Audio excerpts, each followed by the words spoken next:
Semiparabólico. Lanzamos un proyectil desde una altura de 15 metros, como lo observamos ahí, y con un ángulo de 0 grados. Si yo lanzo el proyectil con una velocidad de 18 metros por segundo horizontal, voy a poner aquí vector velocidad, le voy a quitar la resistencia con el aire, y este componente, lanzo el proyectil, él describe una trayectoria semiparabólica. Si lo lanzo con una velocidad de 15 metros por segundo, también describo la trayectoria semiparabólica que está acá. Si lo lanzo con una velocidad de 10 metros por segundo, va a describir una trayectoria semiparabólica. Vamos a mirar qué es lo que ocurre con el vector v de x para este caso. ¿Cuál es el vector v de x inicial? Véalo acá, es un vector totalmente horizontal. ¿Cuánto vale este vector? Este vector vale 10 metros por segundo. Si decimos en nuestra cuadrícula que cada cuadrito es 5 metros por segundo, entonces dibujamos esta de 2 cuadritos. ¿Qué pasa con este vector velocidad en x en toda la trayectoria del proyectil? ¿Qué va a pasar en toda la trayectoria del proyectil? ¿Qué observamos de ese vector v de x? Es constante en toda la trayectoria del proyectil, ahí lo observamos. Y que ahora miremos qué pasa con v de y. ¿Qué pasa con v de y? A medida que va cayendo el objeto. Va cayendo y va aumentando como si estuviera en caída libre. Como si estuviera en caída libre. Voy a lanzar el proyectil con una velocidad de 5 metros por segundo. Obviamente me va a describir también una trayectoria semiparabólica. Este v de x, a comparación del otro v de x, es la mitad, que es más pequeño. Este es de 5 metros por segundo, en cambio el otro era de 10. Pero si yo comparo para esta altura y para esta altura, v de y, ¿cómo tiene que ser? Tiene que ser el mismo, porque v de y está cambiando como caída libre. Ahora lanzo el proyectil con una velocidad de 0 metros por segundo. ¿Qué tenemos ahí? Caída libre, caída libre. Y si observamos el vector velocidad en y en este punto, con el vector velocidad en y en este punto, y el vector velocidad en y en este punto, y el vector velocidad en y en este punto, y el vector velocidad en y en este punto, ¿cómo tienen que ser? Iguales, porque dependen solamente de caída libre. Ahora, mi pregunta por el tiempo que tarda en caer cada uno de los proyectiles. Tiempo que tarda en caer el proyectil en caída libre, 1.75 segundos. Tiempo que tarda en caer el proyectil cuando es lanzado con una velocidad de 5 metros por segundo. Ahí está, 1.75 segundos. Acá, 1.75 segundos. Acá, 1.75 segundos. Acá, 1.75 segundos. ¿Por qué razón? Porque el tiempo de caída del proyectil es una pregunta exclusiva en el eje Y. Y el tiempo que tardan en caer todos esos proyectiles tienen que ser lo mismo. Vamos a mirarlo aquí en esta situación.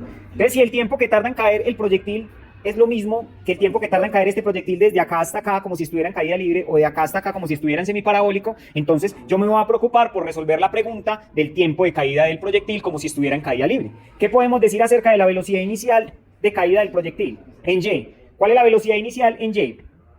¿Cuál es la velocidad inicial en y en todo este... ¿Cuánto es la velocidad inicial en y? Para todos los proyectiles lanzados.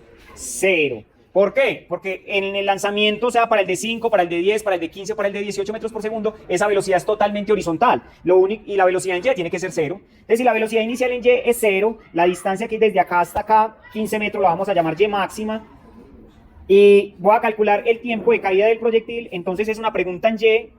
Utilizamos la ecuación que tenemos el tiempo y y máximo. Y que la velocidad inicial sea y.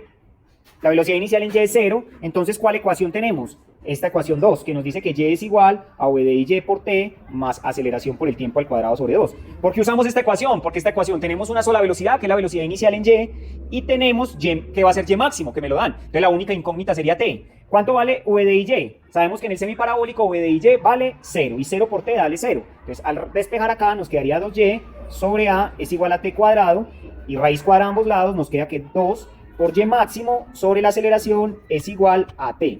Esta es la ecuación que me permitiría encontrar el tiempo de caída del proyectil en el semiparabólico. Si esta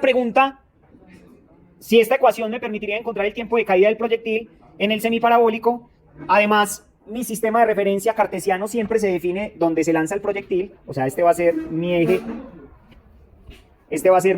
X cartesiano, porque es donde se lanza el proyectil. Bueno. Y este va a ser mi eje Y cartesiano donde se lanza el proyectil. Si este es el sistema de referencia que yo defino como X y Y, ¿qué va a pasar con todas estas Y en las posiciones de la trayectoria? Todas estas Y, ¿cómo van a ser? Cuando, por ejemplo, el proyectil esté acá, ¿qué coordenadas cartesianas va a tener en Y? Negativas. ¿Y cómo van a ser estos vectores velocidades en Y? Negativos también. Entonces, ¿qué pasa con este y máximo que vale 15 para este ejercicio? Este y máximo, ¿cómo tiene que ser? Negativo. Por esa razón, esta ecuación tiene sentido que sea 2 por y máximo dividido a, porque a ¿cuánto vale? Menos 10. Entonces sería 2 por un número negativo dividido menos 10. Eso nos va a dar ¿quién? El tiempo de caída del proyectil. Ahora, ¿cuánta distancia recorre este proyectil?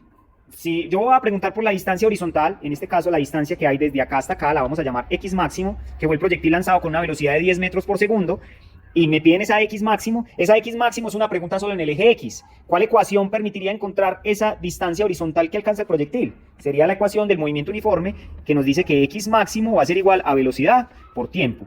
¿Qué pasa con este V de X? Pues ese V de X me lo tienen que dar. Para este proyectil era 5, para este 10 y para este 18. Ese es V de X, que es constante en toda la trayectoria. Este X máximo, como es V de X por T, pero este T, ¿quién va a ser? T de caída. Por eso yo necesito calcular primero el tiempo de caída del proyectil en el semiparabólico para saber cuál va a ser su distancia horizontal que alcanza.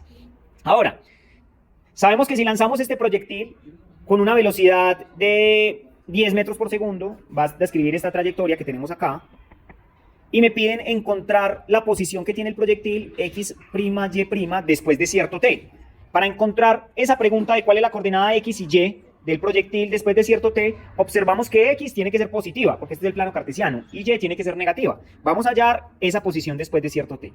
La posición de cierto T es la misma que la del parabólico. X depende como si fuese V de X por T, y Y como si fuese el de la posición de caída libre, V de Y por T más aceleración por el tiempo al cuadrado sobre 2.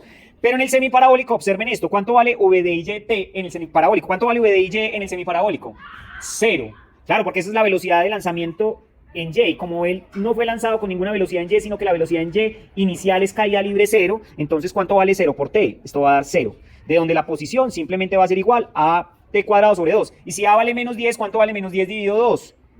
Menos 5T cuadrado. De esta forma podemos calcular cuáles son las coordenadas cartesianas X, Y del proyectil después de cierto T. Supóngalo para un segundo. Para un segundo sería V de X por 1.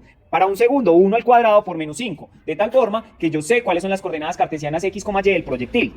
Para una cuarta pregunta, ¿cuál es la velocidad del proyectil después de cierto T? Volvemos a hacer lo mismo que hicimos en el parabólico. Yo sé que la velocidad es la suma vectorial de una componente V de X y una componente V de Y. ¿Qué pasa con V de X? V de X es constante en toda la trayectoria. Si V de X en el lanzamiento dijeron que valía 10, ¿cuánto vale V de X en toda la trayectoria? 10 metros por segundo, no depende de T. Pero V de Y sí va a depender de T, porque V de Y está cambiando como si estuviera en ¿quién? En caída libre. Como V de Y cambia como si estuviera en caída libre, esto va a ser igual a V de Y más a T, que es la ecuación de velocidad en caída libre.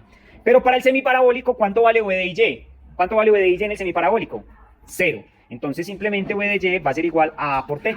Si ustedes observan el signo de este vector velocidad, el signo es negativo, porque si la aceleración es menos 10 por cualquier T va a dar negativo. Por eso ese vector velocidad en Y, en el semiparabólico que es este, siempre va para abajo.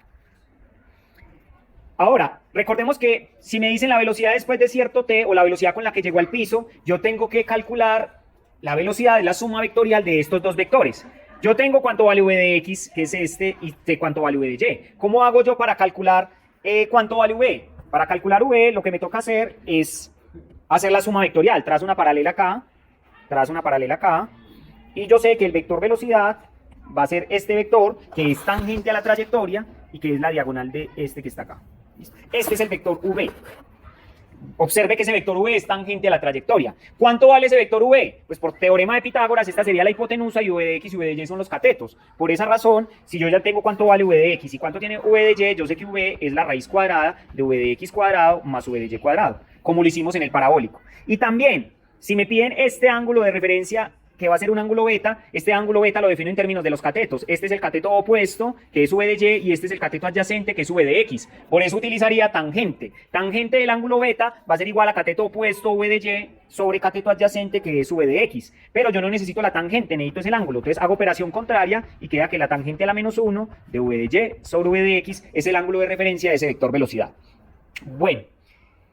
Miremos cómo se comportan estos vectores velocidad en esta trayectoria. Yo lo voy a tomar para este punto y para este punto. ¿Qué pasa con el vector velocidad en Y en estos puntos si tienen la misma altura? Si tienen la misma altura, ¿qué pasa con estos vectores V de Y? V de Y tienen que ser lo mismo. ¿Por qué? Porque si están a la misma altura y todos dependen de caída libre, este V de Y vale lo mismo. Lo voy a dibujar similar a como está acá. Entonces este vector V de Y iría más o menos hacia este lado. Este vector V de Y iría hasta acá más o menos, y este vector V de Y iría hasta acá. Me falta ponerle la cabecita al vector. Recordemos que los vectores tienen cabeza. De tal forma que ese vector V de Y, como depende de caída libre, va a ser igual en todas estas trayectorias, independiente de la velocidad de lanzamiento. Si me están hablando del vector v de x, pues obviamente el vector v de x acá tiene que ser mucho mayor, porque aquí valía 18. Si lo comparo con este es menor y este era 5, entonces la mitad de este, más o menos este. ¿Y cuánto es el vector v de x acá? 0. Ahora, si yo quiero encontrar el vector velocidad en cualquier punto de la trayectoria, tiene que sumarlo vectorialmente v de y y v de x. Por último, si a mí me piden dibujar el vector velocidad en este punto que está acá, y voy a comparar este vector v de x con este vector v de x, ¿cómo tiene que ser ese vector v de x? Constante, porque corresponde exactamente al lanzamiento de 5 metros por segundo. Entonces, este vector en magnitud tiene que ser igual a este que está acá.